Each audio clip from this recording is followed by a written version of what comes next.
Arya news में आप सभी का स्वागत है। मैं हूं आपके साथ प्रियंका तिवारी। खबरों को विस्तार से जानेंगे। राजधानी दिल्ली में जिस तरह से कोरोना लगातार फिर से अपने पैर पसार रहा, देखा जा रहा है कि दिल्ली सरकार किस तरह से कोई गाइडलाइन जारी नहीं कर रही। वहीं बीजेपी की निगम पार्षद ममता यादव ने कहा कि केजरीवाल सरकार सिर्फ खाना पूर्ति वाला काम करती है, आम जनता के स्वास्थ्य को लेकर बात करते हैं, वो सिर्फ एक जुमला साबित होता दिखाई दे रहा है।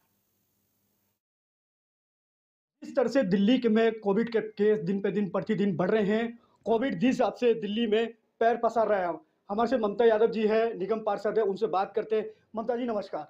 नमस्कार। ममता जी पहले तो बहुत बहुत बधाई चैनल की तरफ से, और आप लोग जीत के मैदान में उतरे हो और बहुत संघर्ष करा। पार्टी ने जिस आप पे भरोसा जताया है, क्या लगता है जो दिल्ली के अंदर जिस आप पे कोविड पैर पसार रहा है, कितना आप लोगों को काम करेंगे इस पे? सबसे पहले तो आप लोग का धन्यवाद। और दूसरा, जैसे कि हम सब देख रहे हैं कि कोविड दोबारा से पैर पसार रहा है, तो उसके लिए मैं इस दिल्ली सरकार को दोषी ठहराऊंगी। क्योंकि दिल्ली सरकार पहले ये कहती थी कि एमसीडी हमें काम नहीं करने देती, एलजी काम नहीं करने देता। अब तो एमसीडी में भी बीजेपी केजरीवाल जी है, और दिल्ली सरकार में तो केजरीवाल पहले से ही है। तो अब वो काम क्यों नहीं कर रहे हैं? कितनी गंदगी है। मेयर साहिबा ने अब तक कोई भी गाइडलाइंस क्यों नहीं इशू करी है? जब इतने केसेस बढ़ गए हैं, वो किस चीज़ का इंतजार कर रही है कि दोबारा से डेथ रेट बढ़े? इस बात का इंतजार कर रही है वो। गाइडलाइंस इशू क्यों नहीं करते हैं? देखा गया तुम्हारे सौरभ भारद्वाज स्वास्थ्य मंत्री अभी नया मंत्रालय संभाला है, कहीं ना कहीं जो चीजें वो सीधे ही दावे करते हैं, स्वास्थ्य हमारा जो हॉस्पिटल है बहुत अच्छे हैं, जो मोहल्ला क्लिनिक वाला बहुत अच्छे हैं, जो तमाम जो आंकड़े दिखाते हैं, उस आंकड़ों में क्या कहना चाहोगे आप लोग? देखिए, कहने को तो कुछ भी कहते हैं, इनका काम सिर्फ कहने का है। ये कहने में विश्वास रखते हैं, करने में विश्वास नहीं रखते हैं। अगर ये कहने की जाए करने पे विश्वास रखें ना, तो आज जो दिल्ली की हालत है वो ऐसी नहीं होगी। अभी आप मेरे वार्ड में मेरे साथ चल सकते हैं, तो इतना गंदगी मचा रखी है, हर जगह सीवर ओवरफ्लो हो रहे हैं, हर जगह नाले भरे हुए हैं। तो ये सब क्या है? कोविड ही नहीं, और सारी ढेर सारी बीमारियों को ही आमंत्रित कर रहे हैं। तो स्वास्थ्य मंत्री को ना सोचना चाहिए कि कहने का टाइम चला गया है। अगर वो चाहते हैं सच्चे दिल से काम करने के, जिसके लिए वो बड़े बड़े वादे करते हैं, तो वादे करने का टाइम चला गया। अब काम करने का टाइम है, काम करें आप। वही हाल ही में एक बयान है आतिशी का, आम आदमी पार्टी फ्री का बिजली का वो विधान देती है, फ्री में सारे बिजली दे रही है, फ्री में पानी दे रही है। और अभी आपके ही सांसद हैं रामवीर बिदूड़ी, उन्होंने एक प्रेस कॉन्फ्रेंस करी थी। जो तमाम किसान लोग हैं दिल्ली में, बहुत सारे किसान लोग रहते हैं, उनको जो बिल है 50 से 1 लाख रुपए तक का बिल आता है। तो आतिशी पे जो उन्होंने टिप्पणी करी है, क्या कहना चाहोगे उसमें? वो सही है गलत है? देखिए, आपने कहावत सुनी होगी, हाथ कंगन को आरसी क्या, पढ़े लिखे को फारसी क्या। वो तो आतिशी जी के ने जो झूठे बयान दिए हैं, वो आपने भी पढ़े होंगे कि बिल्कुल उन्होंने झूठ बोला है कि हमने किसान का बिजली का बिल माफ़ कर दिया। कोई माफ़ नहीं किया। और जहाँ तक माफ़ करने की बात है, क्या फ्री बिजली कर रही है? इसकी जगह वो सुविधाएं देना। तो ये जो फ्री का इन्होंने एक लॉलीपॉप दे के जनता को गुमराह किया हुआ है, उसको मेरी अपील है दिल्ली सरकार से कि अब आप लोग को जागना चाहिए, जनता के लिए काम करें। एमसीडी में भी आप है, दिल्ली सरकार आपकी है, अब तो कुछ करके दिखाओ। को दोषी ठहराऊंगी, क्योंकि दिल्ली सरकार पहले ये कहती थी कि एमसीडी हमें काम नहीं करने देती, एलजी काम नहीं करने देता। अब तो एमसीडी में भी बीजेपी केजरीवाल जी है, और दिल्ली सरकार में तो केजरीवाल पहले से ही है। तो अब वो काम क्यों नहीं कर रहे हैं? कितनी गंदगी है। मेयर साहिबा ने अब तक कोई भी गाइडलाइंस क्यों नहीं इशू करी है? जब इतने केसेस बढ़ गए हैं, वो किस चीज़ का इंतजार कर रही है कि दोबारा से डेथ रेट बढ़े? इस बात का इंतजार कर रही है वो। गाइडलाइंस इशू क्यों नहीं करते हैं? देखा गया तुम्हारे सौरभ भारद्वाज स्वास्थ्य मंत्री अभी नया मंत्रालय संभाला है, कहीं ना कहीं जो चीजें वो सीधे ही दावे करते हैं, स्वास्थ्य हमारा जो हॉस्पिटल है बहुत अच्छे हैं, जो मोहल्ला क्लिनिक वाला बहुत अच्छे हैं, जो तमाम जो आंकड़े दिखाते हैं, उस आंकड़ों में क्या कहना चाहोगे आप लोग? देखिए, कहने को तो कुछ भी कहते हैं, इनका काम सिर्फ कहने का है। ये कहने में विश्वास रखते हैं, करने में विश्वास नहीं रखते हैं। अगर ये कहने की जाए करने पे विश्वास रखें ना, तो आज जो दिल्ली की हालत है वो ऐसी नहीं होगी। अभी आप मेरे वार्ड में मेरे साथ चल सकते हैं, तो इतना गंदगी मचा रखी है, हर जगह सीवर ओवरफ्लो हो रहे हैं, हर जगह नाले भरे हुए हैं। तो ये सब क्या है? कोविड ही नहीं, और सारी ढेर सारी बीमारियों को ही आमंत्रित कर रहे हैं। तो स्वास्थ्य मंत्री को ना सोचना चाहिए कि कहने का टाइम चला गया है। अगर वो चाहते हैं सच्चे दिल से काम करने के, जिसके लिए वो बड़े बड़े वादे करते हैं, तो वादे करने का टाइम चला गया। अब काम करने का टाइम है, काम करें आप। वही हाल ही में एक बयान है आतिशी का, आम आदमी पार्टी फ्री का बिजली का वो विधान देती है, फ्री में सारे बिजली दे रही है, फ्री में पानी दे रही है। और अभी आपके ही सांसद हैं रामवीर बिदूड़ी, उन्होंने एक प्रेस कॉन्फ्रेंस करी थी। जो तमाम किसान लोग हैं दिल्ली में, बहुत सारे किसान लोग रहते हैं, उनको जो बिल है 50 से 1 लाख रुपए तक का बिल आता है। तो आतिशी पे जो उन्होंने टिप्पणी करी है, क्या कहना चाहोगे उसमें? वो सही है गलत है? देखिए, आपने कहावत सुनी होगी, हाथ कंगन को आरसी क्या, पढ़े लिखे को फारसी क्या। वो तो आतिशी जी के ने जो झूठे बयान दिए हैं, वो आपने भी पढ़े होंगे कि बिल्कुल उन्होंने झूठ बोला है कि हमने किसान का बिजली का बिल माफ़ कर दिया, कोई माफ़ नहीं किया। और जहाँ तक माफ़ करने की बात है, क्या फ्री बिजली कर रही है, इसकी जगह वो सुविधाएँ दें ना। तो ये जो फ्री का इन्होंने एक लॉलीपॉप दे के जनता को गुमराह किया हुआ है, उसको मेरी अपील है दिल्ली सरकार से कि अब आप लोग को जागना चाहिए, जनता के लिए काम करें। एमसीडी में भी आप है, दिल्ली सरकार आपकी है, अब तो कुछ करके दिखाओ, अब तो ये झूठे वादे छोड़ो। तो वही तो अरविंद केजरीवाल कह रहे हैं 2024 का जो चुनाव रहेगा देश के प्रधानमंत्री मैं बनूंगा। सपने देखने से कोई किसी को मना नहीं कर सकता है। अच्छा है मुंगेरी लाल के सपने हैं, हकीकत पे तो आके उनको पता चल ही जाएगा। वो एमसीडी तो संभाल नहीं पा रहे हैं। आज तक हमारे 4 महीने हो चुके हैं। स्टैंडिंग कमेटी, मेयर, देखिए कितना घमासान हो रहा है। तो प्रधानमंत्री तो बहुत दूर की बात है। तो कहीं ना कहीं जो देखते हैं जिस हिसाब से दिल्ली के अंदर कोविड पे जिस हिसाब से पैर पसार रहा है, क्या लगता है दिल्ली सरकार कितने वादों पे खरे उतरती है? क्या कहीं ना कहीं जो सुरक्षा को लेकर कितनी बात करती है? कैमरा पर अंकित के साथ दीपक कुमार, दिल्ली। अलीगढ़ के थाना मड्राक क्षेत्र अंतर्गत गांव सहारनपुर में 10 दिनों के भीतर 2 नाबालिग किशोरी के अपहरण किए जाने का मामला सामने आया। दरअसल परिजनों का आरोप है कि घटना के बाद उन्होंने इलाके की पुलिस से शिकायत की थी, लेकिन पुलिस के द्वारा कोई कार्रवाई नहीं की जा रही है।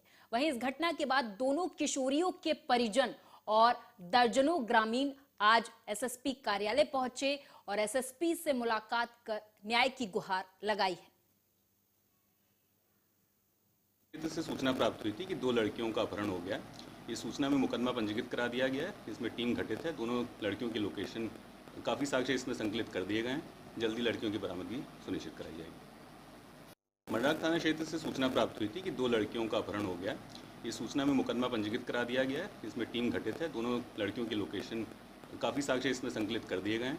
जल्दी लड़कियों की बरामदगी सुनिश्चित कराई जाएगी। मड्राक थाना मेरी भी लड़की क्या कहते हैं, मैं टट्टी कराने गई थी लड़की को, और क्या कहते हैं कारी सी मोटरसाइकिल है, पीछे तो मैं आ रही हूँ, आगे आगे हमारी लड़की चल रही है और उसमें मुझ में धक्का मार के नहीं है, मेरी लड़की को मोटरसाइकिल पे बैठा के और सोई ले गया। श्याम। क्या घटना हुई है? लड़की गायब है कल से 2 बजे से। कल दोपहर 2 बजे 2 बजे से दुकान पे, रास्ता में तो उठाई है मोटरसाइकिल पे भौवा के, और लड़का ने पकड़ी है तो बस में लात मार के घेर गई साइकिल पे। लोड़ा तो बड़ा देर में उसमें आया, जो लोड़ा मेरे घर आया हुआ है। कौन लेके गया है? नाम संगीता ले गए और वो है बाबा नाम हाँ, मोटरसाइकिल पे मोहबंद करके ले। गरियाबंद जिले के कांग्रेस कमेटी के जिला अध्यक्ष भाव सिंह साहू ने प्रेस वार्ता के दौरान पत्रकारों के सामने पीएम मोदी पर हमला बोला। कांग्रेस सांसद राहुल गांधी की सदस्यता खत्म करने को लेकर प्रेस वार्ता की गई, जहां बीजेपी पर निशाना साधते हुए कहा कि राहुल गांधी के भारत जोड़ो यात्रा से मोदी घबराए हुए हैं। भाव सिंह ने कहा कि सदस्यता खत्म करके सरकारी आवास खाली कराना बीजेपी का क्रूर चेहरा है। कांग्रेस पार्टी इससे डरने वाली बिल्कुल नहीं है। के खिलाफ आवाज उठाना गुनाह हो गया है। दुनिया के सबसे बड़े लोकतांत्रिक देश में आज आम आदमी की आवाज उठाना, भ्रष्टाचार के खिलाफ आवाज उठाना गुनाह हो गया है। देश की प्रमुख विपक्षी पार्टी के पूर्व अध्यक्ष, 4 बार के सांसद राहुल गांधी जब संसद के अंदर बात करते तो उनको बोलने नहीं दिया जाता, उनका माइक बंद कर दिया जाता है। सत्तारूढ़ दल के सांसद बहुमत के अतिवादी चरित्र का प्रदर्शन करते हुए संसद की कार्यवाही नहीं चलने देते। केंद्रीय मंत्री अपने पद की गरिमा को तार तार करते हुए गाजियाबाद के लोनी बॉर्डर थाना क्षेत्र के नगरपालिका लोनी और पुलिस ने अतिक्रमण के खिलाफ अभियान चलाया। आपको बताते चले कि लोनी बॉर्डर पर अतिक्रमण के चलते घंटों जाम लगा रहता था, जिसकी सूचना लगातार थाना लोनी बॉर्डर पर नगरपालिका लोनी में लगातार आती रहती थी, जिसके चलते आज लोनी बॉर्डर थाना प्रभारी ने अतिक्रमण के खिलाफ बॉर्डर पर अतिक्रमण की वजह से बनने वाले सभी उपकरणों को हटाया और साथ ही आधा दर्जन दुकानदारों के चालान भी काटे। लोनी बॉर्डर से अतिक्रमण हटने से स्कूली बच्चों और राहगीरों में लगने वाले जाम से लोगों को निजात मिली है।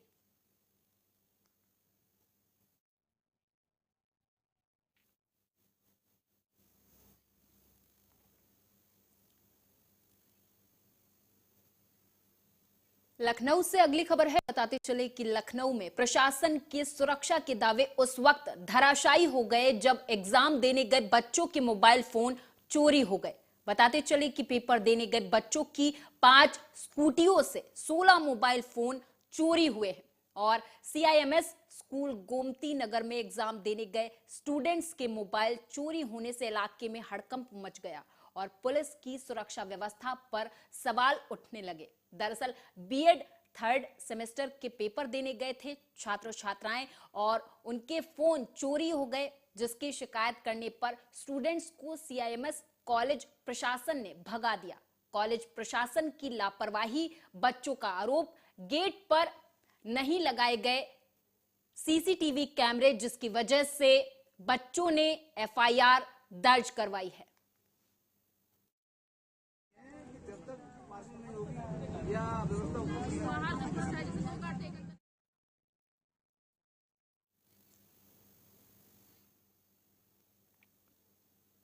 तो वहीं अगली खबर यूपी के मिर्जापुर से है। बताते चले कि ट्रैफिक पुलिस की गलती का खामियाजा मां विंध्यवासिनी धाम दर्शन और मुंडन करा के लौट रहे श्रद्धालुओं को उठाना पड़ा। दरअसल विंध्याचल थाना क्षेत्र के दूधनाथ तिराहे के पास एक DCM ट्रक को अचानक बाइक सवार ट्रैफिक के दरोगा और पुलिस ने रोका, जिसके कारण पीछे चल रहे ऑटो रिक्शे की जबरदस्त टक्कर DCM ट्रक से हो गई।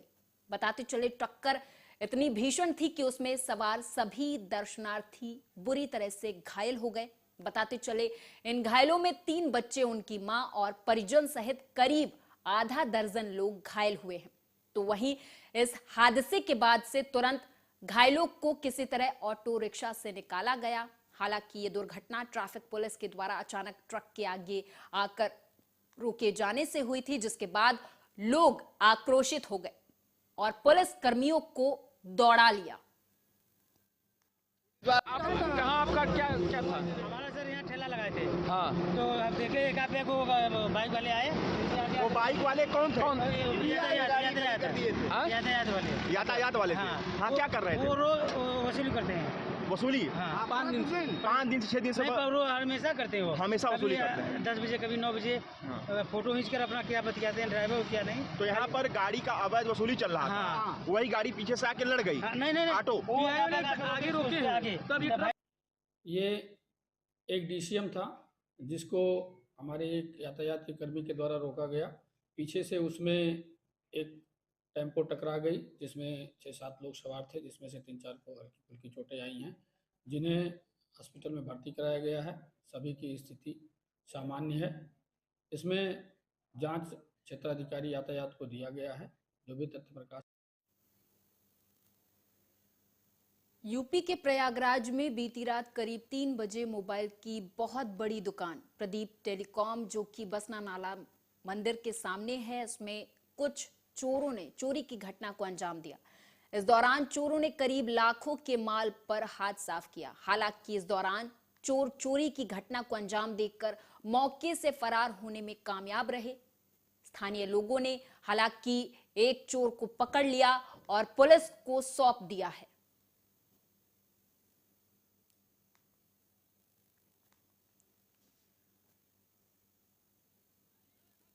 रायबरेली से अगली खबर है। बताते चले कि शासन की तरफ से गौशालाओं की हकीकत जानने के लिए अपर आयुक्त अटल कुमार राय आज रायबरेली पहुंचे, जहां सबसे पहले बछरावा ब्लॉक में 2 गौशाला और शिवगढ़ ब्लॉक में 2 गौशाला, इसके बाद महाराजगंज ब्लॉक में स्थित कान्हा गौशाला का उन्होंने निरीक्षण किया। पर गौआश्रय स्थलों की जांच के लिए मैं जनपद रायबरेली आया हूं और अब तक 5 गौआश्रय स्थल मैंने देखा। ये पहला गौआश्रय स्थल है जहां पर नगरी क्षेत्र का है, जिसको कान्हा उपवन कहा जाता है जी। और मैं अभी कल भी रहूंगा। 3 दिन की जांच है, तो जांच करके और काफ़ी अभी और भ्रमण करूंगा और इसके बाद अपनी रिपोर्ट साथ।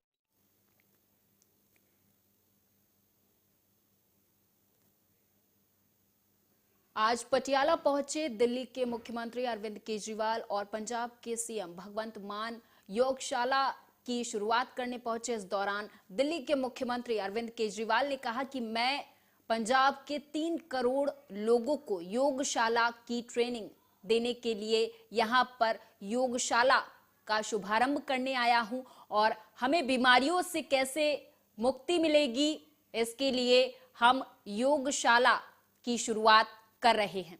पंजाब के मुख्यमंत्री भगवंत मान ने कहा कि हमें बीमारियों से बचने के लिए योगा करना जरूरी है।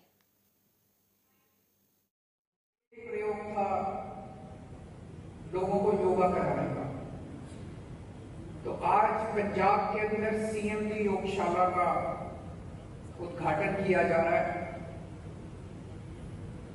अगर आप 25 लोग अपने मोहल्ले के अंदर, कॉलोनी के अंदर देख पाए, घरदियां ने लांबे भी ले की फायदा बन का किधर तुरे फिरते हो, अज वही घर के जिहड़े तुहाडे ते मान करते हैं। तो मैं तुहाडा भोजपुरी एक्ट्रेस और मॉडल आकांक्षा दुबे सुसाइड मामले में अब सीबीआई जांच की मांग तेज हो गई है। हालांकि आकांक्षा की मां मधु दुबे ने इस मामले में वीडियो जारी कर सीबीआई जांच की मांग पहले ही कर दी थी। अब इस मामले में उनके अधिवक्ता शशांक शेखर त्रिपाठी ने आकांक्षा दुबे की सुसाइड को हत्या बताते हुए सीएम योगी को पत्र लिखकर इस मामले में सीबीआई जांच की मांग की है। सीएम योगी को लिखे इस पत्र में इसके अलावा भी कई और बातें भी लिखी गई हैं। पत्र के मुताबिक आकांक्षा दुबे मौत मामले में 21 मार्च से 26 मार्च तक के होटल के सीसीटीवी फुटेज को भी सुरक्षित रखने की मांग की गई है। इसके अलावा आकांक्षा के परिवार को 50 लाख रुपए मुआवजा देने की मांग भी की गई है। बताते चले कि शशांक शेखर त्रिपाठी ने बताया कि जिस तरह होटल के कमरे में बेड पर बैठे हुए आकांक्षा का शव मिला था, वो आत्महत्या नहीं, हत्या की ओर इशारा करता है।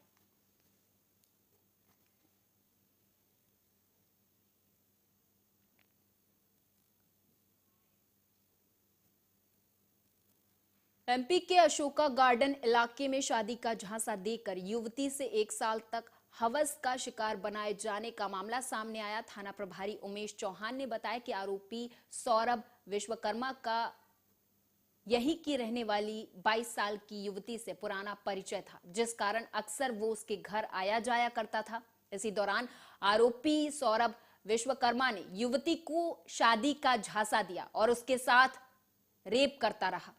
तो वहीं जब युवती ने युवक को शादी का दबाव बनाया तो आरोपी और उसके बीच विवाद हुआ, जिसके बाद युवती ने थाने में शिकायत दर्ज करवाई है।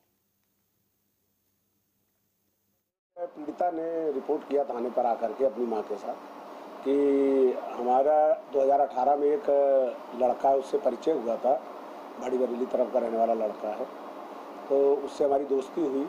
फिर इनके घर वालों ने इनकी शादी तय करा दी थी और शादी तय करने के बाद वो लड़का आकर के कुछ दिन पीड़िता के घर में रहा है।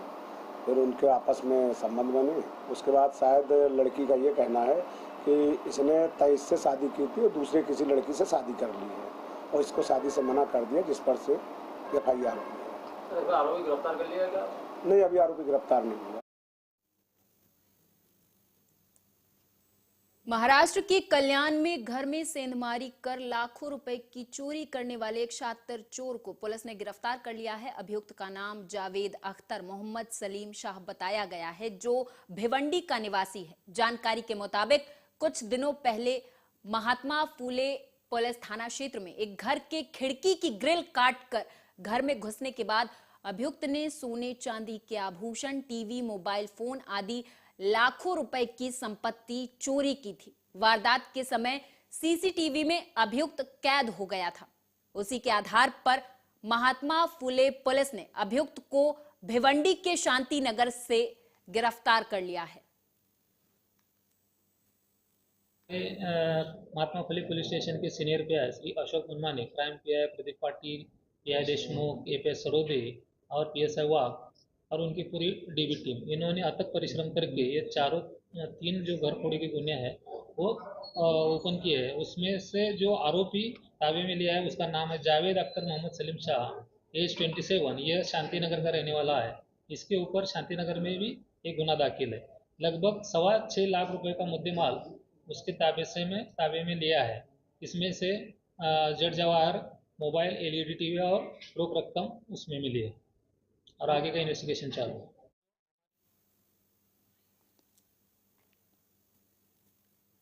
और इसी के साथ फिलहाल इस बुलेटिन में मेरे साथ बस इतना ही।